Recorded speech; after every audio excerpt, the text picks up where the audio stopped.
Hello, students.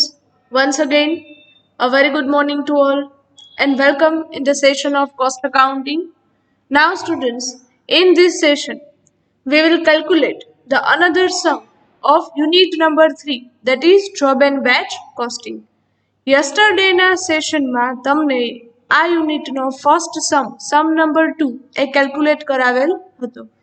એમના જેવો જ સમ આજે આપણે એક કેલ્ક્યુલેટ કરીએ છીએ, that is question number 14. So keep the textbook in front of you, right, and open the page number 295, right. Okay, and read the question carefully. The information given below has been taken from the costing records of an engineering work in respect of job number 999. Job means what here? Order. Company છે એમને એક order receive થાય છે, જે order number કેટલા છે 999. એ order related records છે તમને આપેલ છે. Number 1 material, second wages. Wages are given department wise. Department એ કે જેમાં વર્કિંગ અવર્સ છે 30 અવર્સ અને એમના પર અવરના વેજીસ કેટલા છે સ્ટુડન્ટ્સ 27 રૂપીસ પર hour. Department B 20 hours at rupees 18 per hours, and for department C 10 hours for 45 rupees per hour. Now students, wages માં તમને actual labor hours એટલે કે actual working hours છે આપેલ છે કે આ ઓર્ડર કમ્પ્લીટ કરવા માટે ડિપાર્ટમેન્ટ A માં કેટલો સમય લાગે છે 30 hours, in department B 20 hours, and in department C 10 hours. Variable overheads estimated. Now variable overheads are given. How much? In department A for 2500 hours rupees 45,000. આપણો જે યસ્ટરડેનો ક્વેશ્ચન હતો સ્ટુડન્ટ સમ નંબર 2 એમાં તમને વેરિયેબલ ઓવરહેડ્સમાં અમાઉન્ટ છે આગળ આપેલ છે, જ્યારે વર્કિંગ અવર્સ છે એ પાછળ આપેલા હતા ડિપાર્ટમેન્ટ વાઇઝ. અહીંયા મિસ્ટેક ન કરતા અહીંયા અમાઉન્ટ કઈ છે 45,000 ફોર ડિપાર્ટમેન્ટ એ અને એમના વર્કિંગ અવર્સ એટલે કે લેબર અવર્સ કેટલા છે 2500. Four department B amount 27,000 rupees and working hours 750, and for department C total amount 18,000 rupees and working hours 250. Fixed overheads estimated rupees 1,20,000 for 5,000 hours. You are required to ascertain the cost of the job number 999. Here you just need to find out the total cost. અહીંયા તમારે ખાલી find out શું કરવાની છે total cost, right? That means કે અહીંયા તમને કોસ્ટમાં profit કેટલો એડ કરવો અને સેલ્સ પ્રાઇસ કેટલી રાખવી એ ક્વેશ્ચનમાં પૂછેલ છે નહીં. So in this question your cost sheet will be ended only after calculating the total cost. એક વખત total cost તમને મળી જાય એટલે અહીંયા તમારી cost sheet છે કમ્પ્લીટ થઈ જશે. Why? Because profit કે sales related કોઈ details જ તમારી પાસે available નથી. તો એ સુધી ક્લિયર થાય છે students? Okay, so now give the heading in your book, question number 14, page number 295. And what will you give the heading of the cost sheet? Cost sheet નું heading કેમ આપો છો? Write down cost sheet for job number 999, right? Okay, now first of all we will write down the actual labor hours, or we can say actual working hours, right? પહેલા તો એ note down કરશું. So write down that for department A department wise actual working hours તમને ક્યાંથી મળશે students? It is given in wages. department A ના working hours કેટલા છે 30. for department B it is 20 hours, and for department C it is 10 hours. ચલો અહીં સુધી clear થાય છે સ્ટુડન્ટ્સ? આ સમજાય છે? ઓકે, પહેલા તો એકચ્યુઅલ લેબર અવર્સ અથવા તો એકચ્યુઅલ વર્કિંગ અવર્સ છે નોટ ડાઉન કરી લેવાના, જેથી કરીને બીજી એમાં કોઈ મિસ્ટેક થાય નહીં જ્યારે તમે કોસ્ટ શીટ પ્રિપેર કરો છો ત્યારે, right? Now, how will you prepare the cost sheet? Three columns are there. First, particulars. Second, inner column. And third, outer column. Now, inner cost sheet. તમને ક્વેશ્ચનમાં જે રીતે એક્સપેન્સીસ આપેલા છે, મટીરિયલ છે, veggies છે, વેરિયેબલ એન્ડ ફિક્સ્ડ ઓવરહેડ્સ છે, આપણે according to the cost sheet પહેલા રેકોર્ડ શું કરશું? Materials. So right down material, right? Material amount directly તમે રેકોર્ડ ક્યાં કરી શકો છો? In the outer column. આ ખ્યાલ આવે છે students? Okay. Amount of material is given in the question 37,000 rupees. So write down that 37,000 rupees. Next one is given wages, right?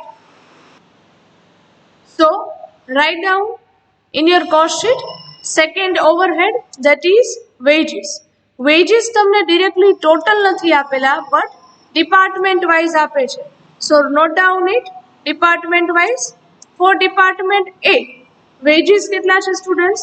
Per hour 27 rupees. તમને ખ્યાલ છે actual working hours, actual labor hours કેટલા છે? For department A, right? Calculate કરો students. 30 hours multiply 27 rupees per hour. Now calculate this. Calculate करो 27 into 30. So total will come 810 rupees. ચલો આ ખ્યાલ આવે છે સ્ટુડન્ટ્સ? આ સમજાય છે? Right? Okay. So next for department B. Note down this. For department B, actual working hours are given 20. So 20 hours multiply per hour wages are 18 rupees. So multiply this. So total will come 360 rupees. And now it's for department C. For department C, actual working hours are given 10 and per hour wages are given 45 rupees. Right? So note down this. So total will come 450 rupees. Now make a total of all these 810 plus 360 plus 450. So the total of wages will come 1620 rupees. ચલો અહીં સુધી ખ્યાલ આવે છે students? So in this way we will record the wages. Now the third one is overheads. Overheads are of two types, right? Fixed overheads and variable overheads. One by one we will record, right? First, in the question given fixed variable overheads. So we will note down that. Write down variable overheads, right? Variable overheads પણ તમને department wise આપે છે students. For department A variable ઓવરહેડ્સના તમને directly total amount આપેલ છે. For department A variable overheads are given 45,000 rupees. પણ એ 45,000 ટોટલ એ કેટલા વર્કિંગ અવર્સ માટે છે? It is for 2,500 working hours. Whereas in our question, the actual working hours for department A are 30 hours, right? So calculation કઈ રીતે કરશો? Total amount જે તમને આપે છે 45,000 rupees divide by total working hours given in the question 2,500 hours, right? So per hour price will come, divide करो students, 45,000 rupees divide by 2,500 working hours. So it will come 18 rupees per hour variable overheads. ચલો આ ખ્યાલ આવે છે students? આ સમજાય છે? તમને પર અવર વેરિયેબલ ઓવરહેડ્સ છે મળી જાય છે. તો હવે તમે એને ડિપાર્ટમેન્ટ વાઇઝ કેલ્ક્યુલેટ કરી શકો. એક્ચ્યુઅલ કેટલા છે for department A? Working hours 30, right? So 30 hours and multiply per hour variable overhead is 18 rupees.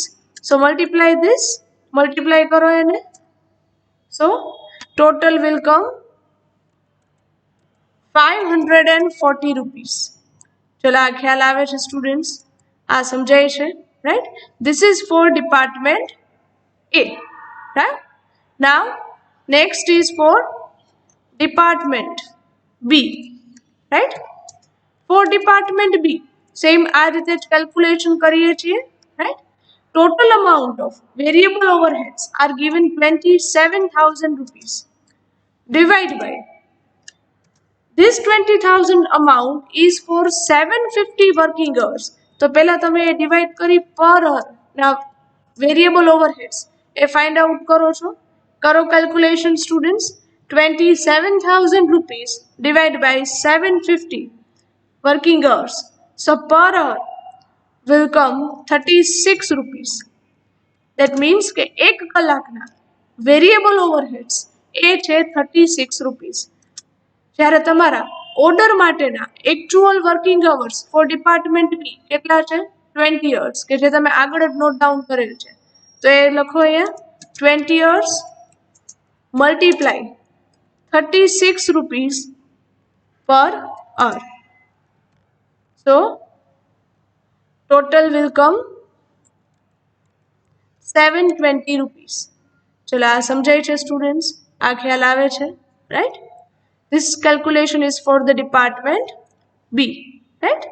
નીચે આ રીતે વ્યવસ્થિત રીતે સ્ટુડન્ટ્સ કેલ્ક્યુલેશન છે એ બધી કરતા જજો અને સમજજો તો જ આઈડિયા આવશે, રાઈટ? નાઉ ફોર ડિપાર્ટમેન્ટ સી. હવે આપણે કેલ્ક્યુલેશન કોના માટે કરીએ છીએ? Four department C.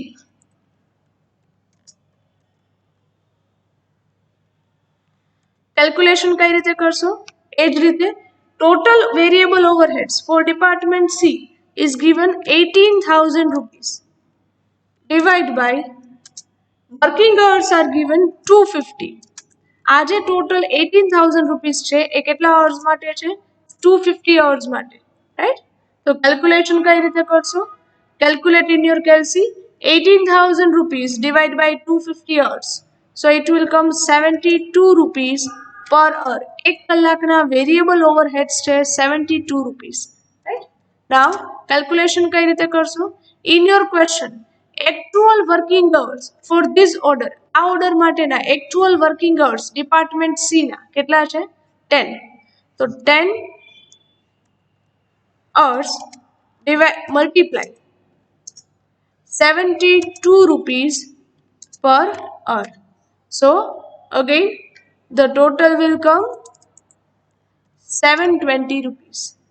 ચલો આખી કેલ્ક્યુલેશન છે સમજાય છે સ્ટુડન્ટ્સ કે ડિપાર્ટમેન્ટ વાઇઝ કેલ્ક્યુલેશન એ કઈ રીતે કરવી, right? Okay. Now next is ઓવરહેડ્સમાં તમે આ કયા ઓવરહેડ્સ ફાઇન્ડ આઉટ કરો છો? Variable overheads, right? તો હેડિંગ આપી અંડરલાઇન છે કરી નાખજો variable overheads. Why? Because overheads are of two types. First we calculated the variable overheads. Now next આ જે variable overheads તમને મળે છે એમનો ટોટલ કરજો. 540 plus 720 plus 720. So total will come 1,980 rupees. ચલો અહીં સુધી ખ્યાલ આવે સ્ટુડન્ટ્સ? આ સમજાય છે? Next, we will calculate this for fixed overheads. Fixed overheads કઈ રીતે આપે છે students? It is not given department wise. એ તમને department wise નથી આપેલ. Then it is given general, right? So first of all give the heading fixed overheads.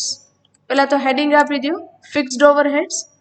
Calculation છે કઈ રીતે કરો છો? First we will find out the total working hours for this order. આ order માટે જે તમને department wise actual working hours આપણે નોટ ડાઉન કરેલ છે, રાઈટ? એ આપણે ટોટલ કરશું. ડિપાર્ટમેન્ટ એ ના અવર્સ કેટલા છે? 30 hours plus for department B 20 hours and for department C 10 hours. Total is 60 hours. ચલો અહીં સુધી ક્લિયર થાય છે સ્ટુડન્ટ્સ? ઓકે.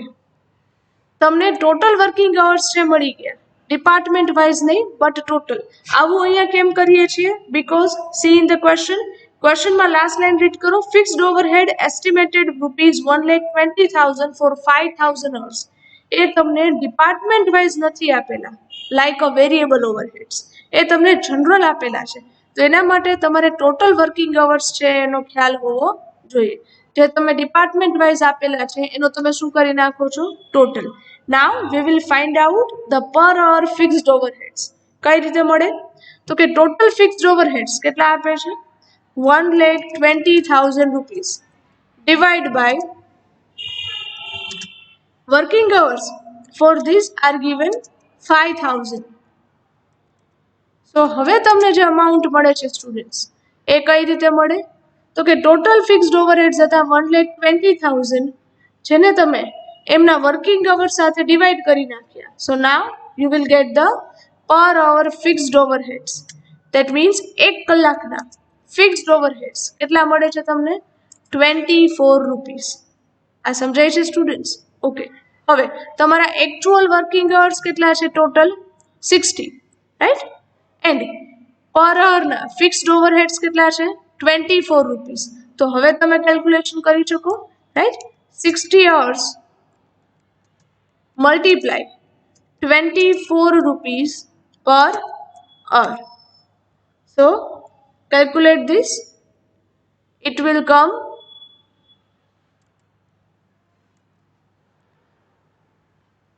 અહીંયા ધ્યાન આપજો સ્ટુડન્ટ્સ.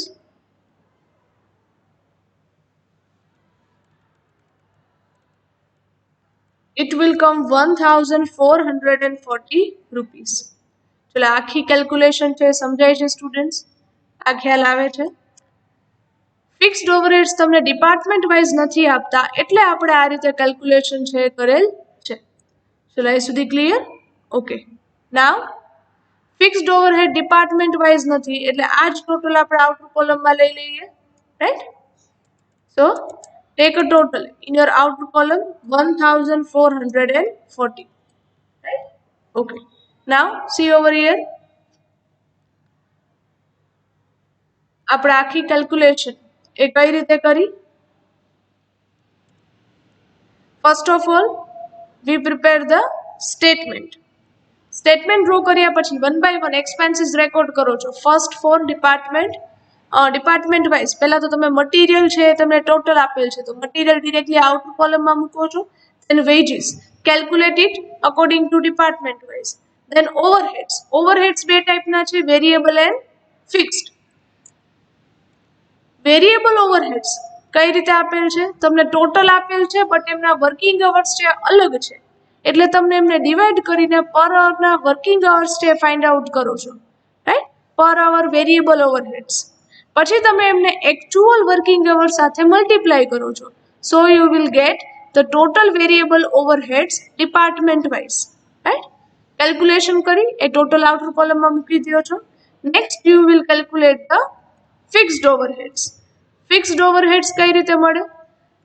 તો આ રીતે કેલ્ક્યુલેશન કરો છો. પહેલા તો ત્રણેય ડિપાર્ટમેન્ટના એકચ્યુઅલ અવર્સ છે એમનો ટોટલ કરી નાખો છો. પછી તમને જે ક્વેશ્ચનમાં ટોટલ ઓવરહેડ્સ આપે છે એને ડિવાઈડ તમને જે એમના અવર્સ આપેલા છે એ કરો છો. So you will get the per hour fixed overheads. પછી તમે એમને એકચ્યુઅલ અવર સાથે શું કરો છો? Multiply. So you will gate this amount. ચલો એ સુધી ક્લિયર થાય છે સ્ટુડન્ટ્સ? આ સમજાય છે? ઓકે. હવે કોઈ બીજા એક્સપેન્સીસ છે ક્વેશ્ચનમાં આપેલા નથી. So now we will make a total. હવે આપણે શું કરીએ છીએ? ટોટલ. કઈ રીતે કરો છો total? First of all write down in the next line. Total cost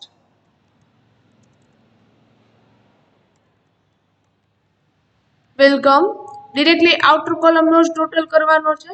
material price is given ₹37,000 plus total wages are 1,620 plus total variable overheads 1,980 plus total fixed overheads 1440. So your total cost will come 42,040 rupees. ચલો આ clear થાય છે students? આ સમજાય છે? This is your final answer. You might have question કે madam last ક્વેશ્ચનમાં જે આપણો ફર્સ્ટ સમ હતો એમાં આપણે કેલ્ક્યુલેશન કરી હતી પ્રોફિટ અને સેલ્સ માટેની, અહીંયા કેમ નથી કરતા? ધ રીઝન ઇઝ ધેટ કે અહીંયા તમને પ્રોફિટ કે સેલ્સ રિલેટેડ કોઈ જ ડિટેલ ક્વેશ્ચનમાં આપેલ છે નહીં, તો તમે આગળ એ કેલ્ક્યુલેશન કરી શકો નહીં. તો અહીંયા તમારી કોસ્ટ શીટ છે એ ટોટલ કોસ્ટ ફાઇન્ડ આઉટ થાય ત્યાર પછી શું થઈ જશે? કમ્પ્લીટ. ચલો અહીં સુધી ખ્યાલ આવે છે સ્ટુડન્ટ્સ? આ સમજાય છે? ઓકે. ચલો again I am scrolling this so you can clearly see how we are preparing the cost sheet, right? First of all, note down actual labor hours or we can say actual working hours. A note down કરો છો અને પછી તમારી cost sheet છે એ draw કરો છો. ચલો અહીં સુધી ક્લિયર સ્ટુડન્ટ્સ? આ સમજાય છે? So here with this we are ending up our this session. Yesterday જેવો જ આ સમ છે સ્ટુડન્ટ્સ એટલે વ્યવસ્થિત રીતે કેલ્ક્યુલેશન કરી લેજો, બરાબર? Thank you very much and have a nice day.